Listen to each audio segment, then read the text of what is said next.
We'll discuss this now with Antony Loewenstein. He is the author of the book, The Palestine Laboratory. It exposes Israel's use of military technology in the occupied territories. Thank you for being with us on the program, Antony. What comes to your mind when you hear Mohammed there talk about Israel now using advanced military equipment during these raids? Sadly familiar and yet also shocking. I mean, one of the things that's so clear about what's happening in the West Bank, there's been too little Western media attention on the West Bank, particularly since October 7, where in many ways it makes sense that the focus was on Gaza and Israel's genocide there. But what's been happening in the West Bank is really connected very much to what's happening in Gaza, where the Israeli forces, which again has been happening long before October 7, but it's certainly deepened, increasing militarization, deepening occupation, far more violence. And often, I think too often in the Western press, we talk about somehow random settler violence. I mean, this essentially is state policy, and the soldiers increasingly of the Israeli military are settlers. I'm not saying they all are, but a huge number are. That's been a real change in the last 10, 20 years, where an influx, a massive influx of Israeli settlers, fundamentalist settlers, far-right racist settlers are actually wearing the uniform of the IDF. And when you're enforcing an occupation, I mean, an occupation by definition is immoral, and Israel's been occupying that territory for decades, the longest in modern times, that Palestinians increasingly, including friends of mine living there in the West Bank, wonder if they have a future there. I mean, it's their home, it's their territory, and it worries me where this is going. I'm glad you mentioned the illegal Israeli settlers, because it plays into the next question that I'm going to ask you, because experts believe that these raids and the main motive of these raids is to so-called quietly annex the occupied West Bank, decreasing any possibility left to form Palestinian statehood.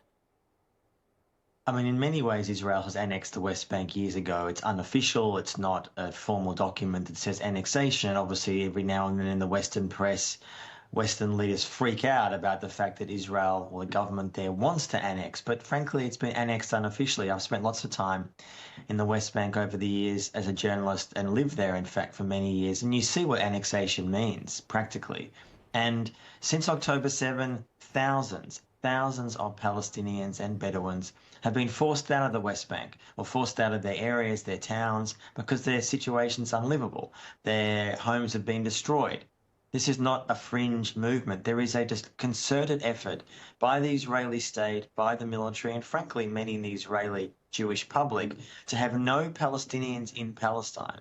I mean, it's a shocking thought that when there's all this international attention on Palestine, it's happened particularly since October 7, that ultimately we have to ask ourselves, what is going to be left of Palestine in 5 years, 10 years, 50 years? Is it simply going to be a theocratic state, a Jewish theocratic state, which is where I feel Israel is headed?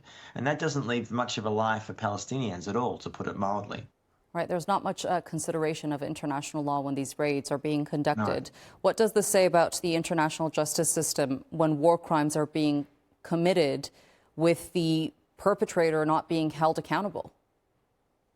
Well, it says that it's often empty. I mean, I see in the last 24 hours, Western leaders, so-called leaders, put out statements. They're concerned about what Israel's doing. We are so far beyond statements. I mean, this is not just a code red moment. This is an emergency that the European Union remains Israel's biggest trading partner. That has not changed since the genocide. There's no indication the Europeans are going to change that. There are some European states that are far more critical of Israel, particularly Spain and others. But as a EU, European Union based in Brussels, they're in fact much more re-engaging with Israel since the so-called sham Donald Trump ceasefire.